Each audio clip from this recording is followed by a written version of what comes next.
Assalamualaikum warahmatullahi wabarakatuh.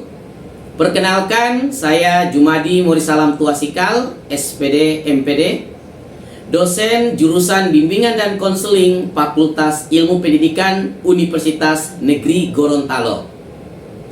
Pada kesempatan ini saya ingin menjelaskan salah satu mata kuliah yang saya ampuh, yaitu mata kuliah Teori dan Teknik Konseling, yang merupakan salah satu mata kuliah wajib jurusan dengan bobot 4 SKS yang dilaksanakan pada semester genap, yaitu semester 2. Capaian pembelajaran yang akan dihasilkan, yang diharapkan ada pada mahasiswa, yaitu mahasiswa mampu memahami konsep dasar konseling dan prosedur konseling yang ditempuh dalam pelaksanaan proses konseling dari setiap pendekatan konseling.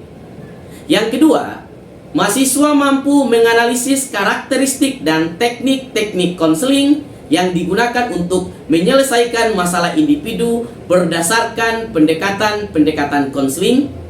Dan yang ketiga, mahasiswa mampu mensimulasikan teknik-teknik dalam pelaksanaan konseling dari setiap pendekatan konseling. Metode yang digunakan di dalam proses perkuliahan dan pembelajaran pada mata kuliah Teori dan Teknik Konseling yaitu ceramah, diskusi, tanya jawab, adanya simulasi, dan studi kasus. Semua rangkaian pembelajaran disajikan dalam delivery, interaction, dan asesmen. Delivery bermaksud bahwa adanya penyampaian materi yang disampaikan oleh dosen kepada mahasiswa. Interaksi bermaksud adanya komunikasi, interaksi timbal balik di dalam proses pembelajaran antara mahasiswa dan dosen. Terjadinya proses dua arah, multi arah, atau kolaborasi sehingga menghidupkan proses pembelajaran.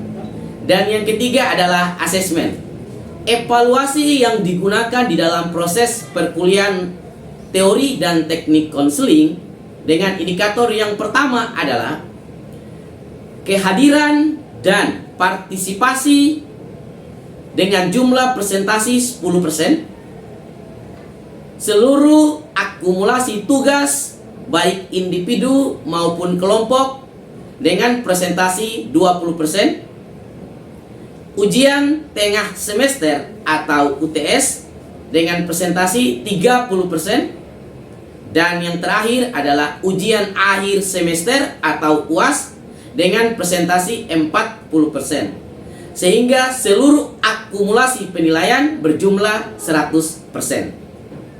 Tugas yang akan diberikan di dalam proses perkuliahan teori dan teknik konseling berupa tugas makalah, resume, laporan, dan video simulasi. Berikut ini saya akan mendeskripsikan tentang mata kuliah teori dan teknik konseling. Mata kuliah ini membahas konsep dasar konseling, karakteristik perkembangan perilaku, prosedur dan teknik konseling yang ditempuh di dalam proses pelaksanaan konseling dengan berbasis pada pendekatan konseling yaitu psikodinamik, humanistik, behavioristik, kognitif, postmodern, dan integratif. Berikut ini saya akan tampilkan video proses pembelajaran mata kuliah teori dan teknik konseling pada pertemuan kedua dengan materi kajian yaitu pendekatan konseling psikoanalisis dengan subkajian pembelajaran yaitu sejarah munculnya konseling psikoanalisis, konsep-konsep pokok teori dan tujuan konseling psikoanalisis, perkembangan tingkah laku menurut konseling psikoanalisis, prosedur atau langkah-langkah konseling psikoanalisis, teknik-teknik dalam konseling psikoanalisis, dan peranan konselor dalam proses konseling psikoanalisis. Selamat menyaksikan.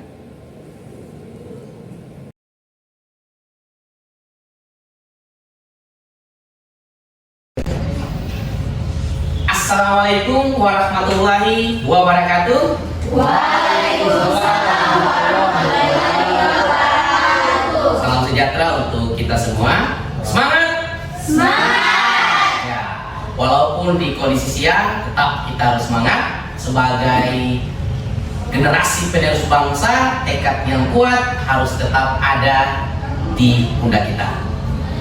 Sebelum kita memulai kegiatan hari ini, sudah sewajarnya kita memohon kepada Yang Maha Kuasa, semoga seluruh rangkaian kegiatan pembelajaran kita mendapat restu, mendapat berkah, dan ilmunya bisa bermanfaat.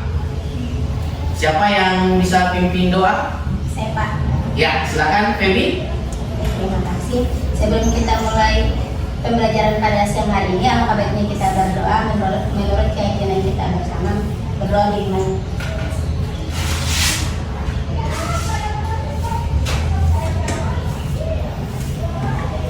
Berdoa. Baik, insya Allah semoga seluruh rangkaian kita Allah berkahi dan kita semua tetap diberikan kesehatan sehingga seluruh perkara-perkara terkait dengan kuliah kita semua, tugas semua bisa selesai dengan lancar. Amin. Ya, saya ambil absen dulu. Helja Sapira Pamutungan, Hadir. Padlia, Hadir. Sindiati, Hadir Pak. Meilan Sriwanti, Hadir Pak. Nadila, Hadir. Nur Aiko, Hadir Pak. Nur Khalifah, Faiha, Hadir Pak. Siti Alia, Wandi, Cika, Nur Fazli, Febrianti, Hadir Pak. Carul. Oke. Ada yang 12 orang atau ada yang alfa hari ini? Ada semua ya? Saya senang sekali kalau hari ini semua. Hari ini kita akan belajar terkait dengan pendekatan konseling psikoanalisis pada pertemuan kedua saat ini. Begitu ya? Baik. Ada yang masih ingat kenapa kita perlu belajar teori dan teknik konseling? Siapa kira-kira yang bisa menyampaikan pentingnya belajar teori dan teknik konseling? Siapa? Yang ya silakan.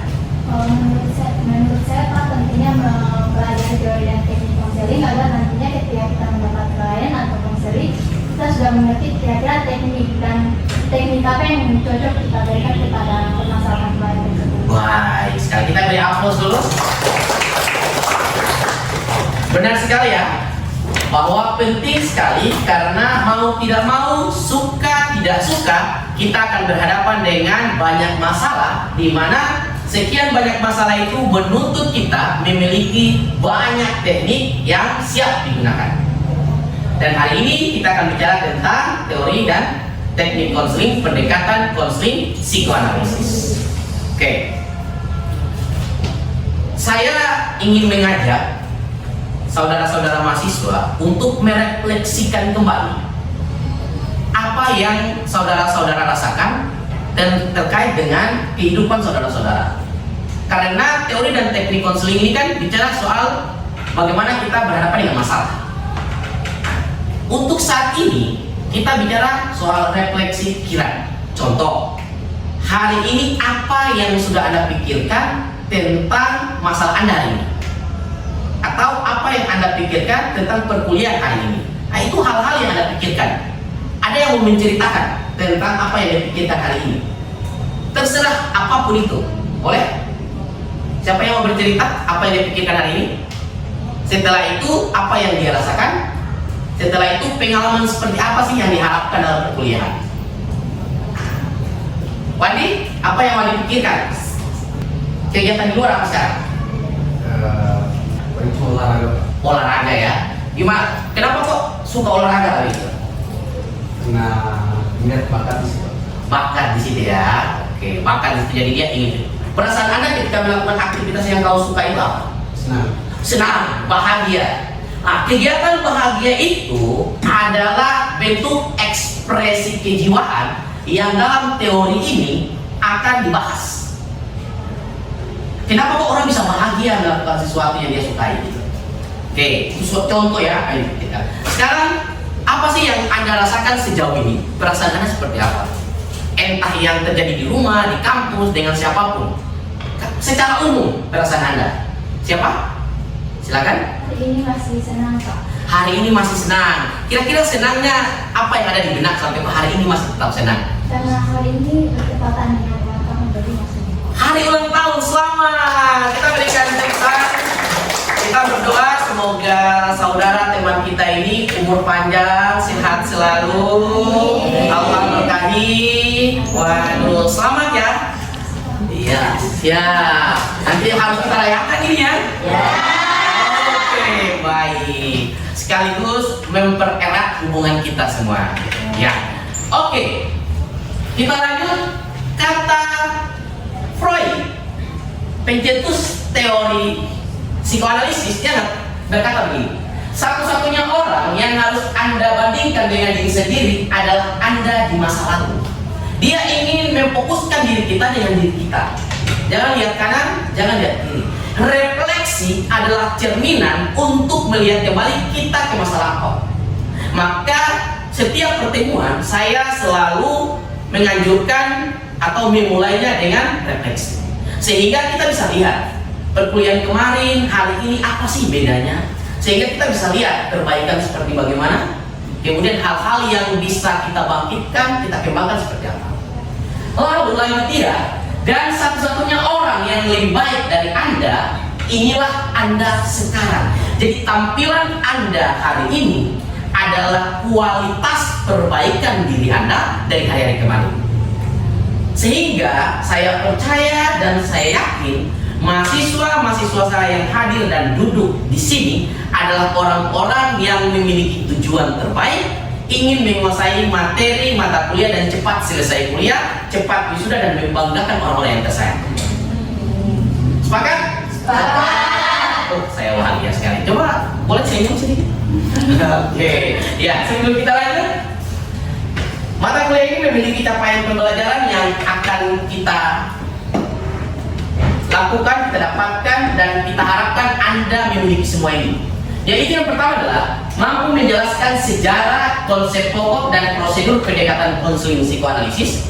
Yang kedua, mampu menganalisis perkembangan perilaku, peran konselor, dan teknik-teknik konseling dalam pendekatan konseling psikoanalisa.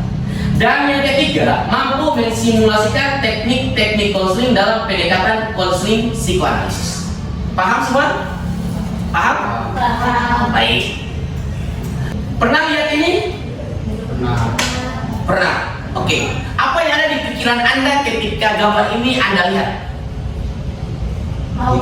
Lautan, gunung, gunung es, ada lagi? Awan dingin, ada lagi? Langit. Wih, banyak sekali. Jadi dari satu gambar itu menceritakan banyak hal. Gunung, es, langit, biru, dan sebagainya. Ini adalah sebuah konsep penting dalam psikoanalisis. Menurut Freud, perilaku manusia itu seperti gunung es. Yang muncul di atas adalah pikiran sadarnya yang hanya 20%. Sedangkan yang tenggelam ke bawah itu adalah pikiran alam bawah sadar sekitar 80%. Sehingga perilaku kita menurut Freud itu dibentuk oleh alam bawah sadar kita. Keseharian kita hanya 20. Inilah menariknya teori psikoanalisis untuk membuat kita merenung, melihat kembali alam bawah sadar kita menggunakan konsep pendekatan psikoanalisis. Sejauh ini ada yang ingin ditanyakan? Ada? Belum ada? Oke, kita lanjut. Kita lihat konsep utama. Ini dia sampaikan bahwa di dalam konsep utama ada 3, id, ego, dan super ego. Jadi dinamika perkembangan diri kita itu terdiri dari id, ego, super ego. Alam bawah sadar adalah id, ego adalah alam nyata, dan super ego adalah alam sosial, batasan norma. Jadi kayak gunung yang tadi kita kembali. Jadi yang di bawah ini adalah id, yang di atas adalah ego, yang menjadi batasannya adalah ego. Kok bisa ya? Jadi itu menyangkut dengan dorongan biologis. Seluruh informasi yang menyenangkan, yang dia terkait kita tekan sebagai dalam kehidupan. Yang di atas dia melaksanakan sebagai fungsi nyata realistis realita kehidupan. Sedangkan yang sifat ego itu menyangkut dengan norma, aturan. Kalau jadi, saya ini lapar, berarti laparnya adalah fungsi biologis itu. Dia ingin makan karena lapar. Makan itu adalah ego, al realita untuk kenyang, maka al realita harus makan. Paham kan? Tapi di waktu yang bersamaan, makanya harus makan itu oleh sebagai ego. Ada orang punya makanan, ada dia punya sendiri, ada yang bisa dipanjuri. Supaya ego atur, mandi, ego boleh makan, tapi makan punya kamu sendiri. Jangan orang lain, salah. Tapi yang ini tidak usah. Pokoknya makan saja, ini kenyang, ini yang bisa makan, itu fungsi itu. Ambil saja, ambil. Ego bilang, saya siap makan. Supaya ego bilang, jangan, bukan kamu. Tahan, harus sabar. Baik. Lalu ada tahap laten dan digital. Oke, ini adalah mekanisme pertahanan hidup ego. Sebelum ini kita bentuk kelompok dulu. Silakan, kemarin kita sudah bagi kelompok, ada 3 kelompok. Kelompok silakan yang kelompok 1 bikin lingkaran setengah, kelompok 2 setengah, kelompok 3 lingkaran setengah. Ya, baik. Sudah dulu sesuai kelompoknya masing-masing? Ya. Ini ada kertas soal yang harus Anda isi pas di kelompok. Silakan.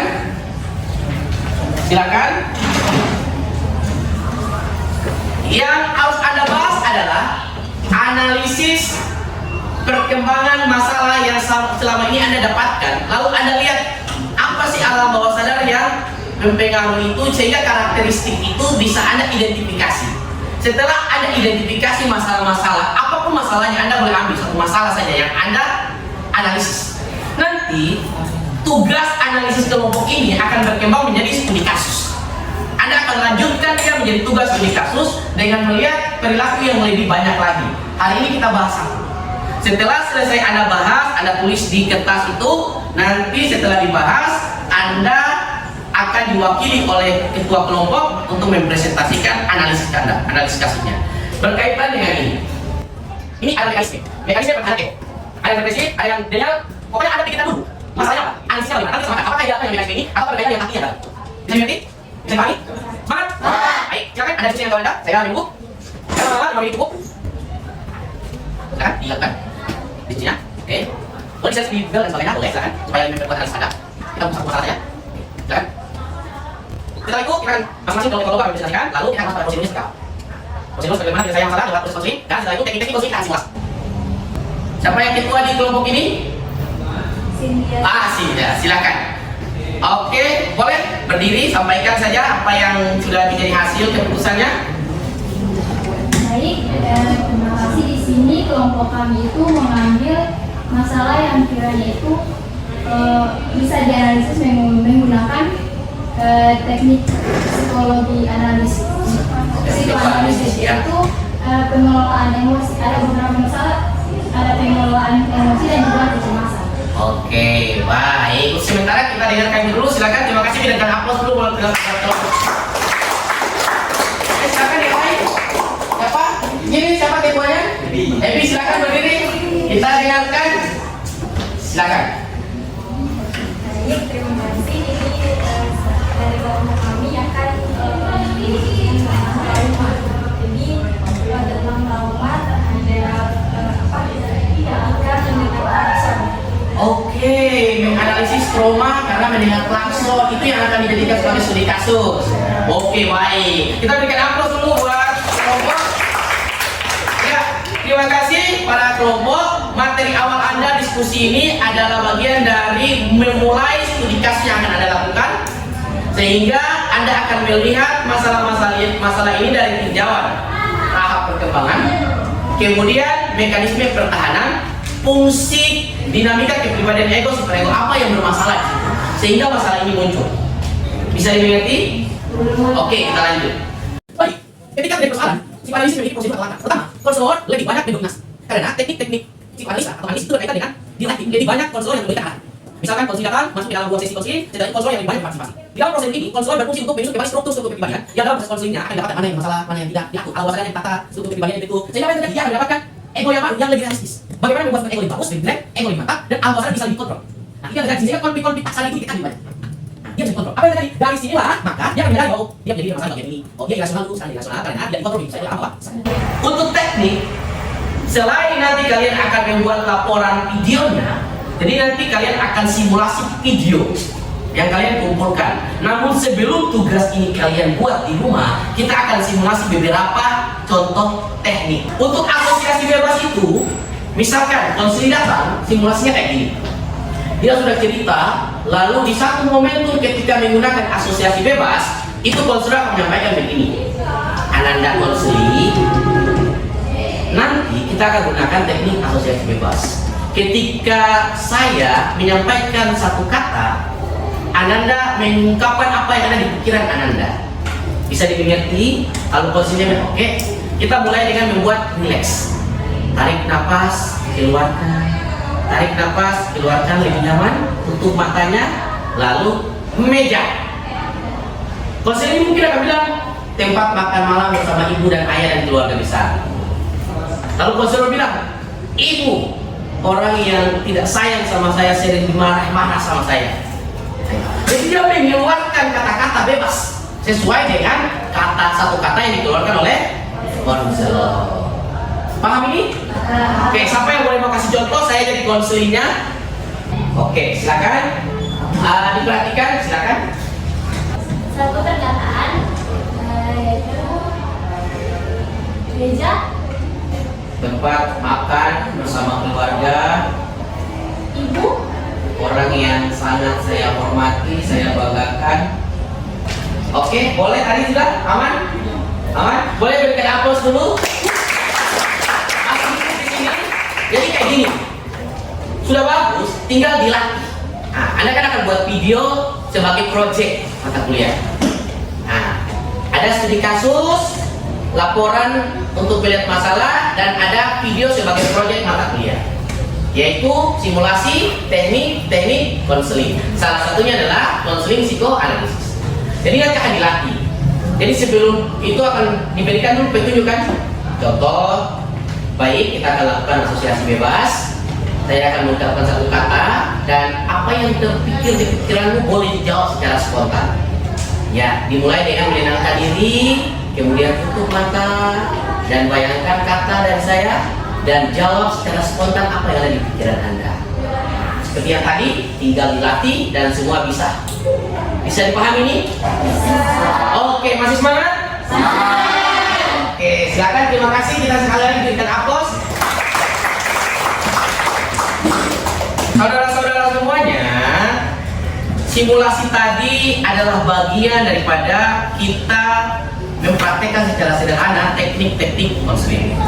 Kita tahu bersama ada beberapa teknik, yaitu ada asosiasi bebas yang tadi kita simulasikan, dan teknik-teknik lain yang akan menjadi laporan praktik simulasi saudara-saudara sekalian, yang akan dibuat dalam bentuk video dan dikumpulkan. Studi kasusnya adalah laporan masalah yang tadi saudara-saudara sudah sampaikan dalam kelompok. Sebelum kita tutup, peranan konselor dalam mengelola teknik ini sangat penting. Pentingnya kenapa? Dia harus memiliki jam terbang, pengalaman yang luar biasa untuk bisa menggunakan ini. Apalagi teori ini lebih menekankan kepada direktif, kualitas konselornya. Memang betul, setiap teori ada kelemahan dan kelebihan. Oke, baik, sebelum saya tutup, ada yang ingin memberikan kesimpulan untuk seluruh materi hari ini? Silakan. terima kasih. Tadi Bapak sudah menjelaskan bahwasannya psikoanalisa ini ada beberapa teknik lain, Ya. seperti analisis mimpi, Ya. analisis jelas. Ya, mantap, bagus sekali. Kita berikan aplaus dulu. Terima kasih. Dengan kesimpulan ini saya rasa sudah mewakili kawan-kawan yang lain. Kemudian saya bersyukur sudah sekian waktu kita berjumpa. Kita sudah mulai dari awal sampai dengan sekarang ini.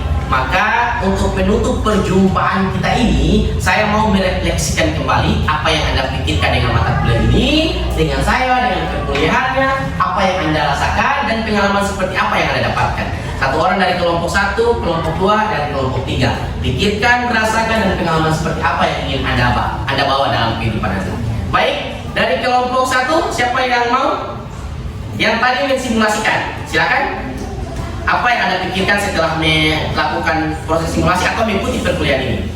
Setelah saya mengikuti perkuliahan ini, pas tadi ada Iya. di konselor, saya merasa gugup, tapi di situ kan sudah merasa senang. Merasa senang. Saya bisa duduk di depan. Iya, mensimulasikan Alhamdulillah. Jadi sudah mulai awal-awal gugup, lama-lama senang. Tugas-tugas juga begitu. Awal-awal berat, lama-lama terbiasa. Jadi saya berharap dengan pengalaman ini Anda akan lebih bisa lagi menjadi konselor yang baik. Oke, kita berikan aplaus dulu. Ayo. Baik. Sebelum kita tutup, tadi kita sudah mendengar komitmen dari kalian dengan refleksi. Kita akan tutup, tadi buka dengan doa. Mari kita tutup lagi dengan doa. Semoga seluruh rangkaian kita ini seperti dia kita sebelumnya mendapatkan barokah. Siapa yang akan memimpin doa penutup? Oh, silakan, Wandi. Silakan Wandi. Karena kelas kita mulai dengan membaca doa, baiknya pulang tutup dengan membaca doa. Doa mulai. Baik, terima kasih Wandi. Insya Allah jadi berkah bagi kita semua, ilmu yang bermanfaat. Ya. Terima kasih. Sampai di sini perkuliahan kita hari ini. Saya akhiri. Billahi taufiq wal hidayah. Wassalamualaikum warahmatullahi wabarakatuh. Waalaikumsalam warahmatullahi wabarakatuh. Berikan aplaus buat kita semua. Oke, alhamdulillah.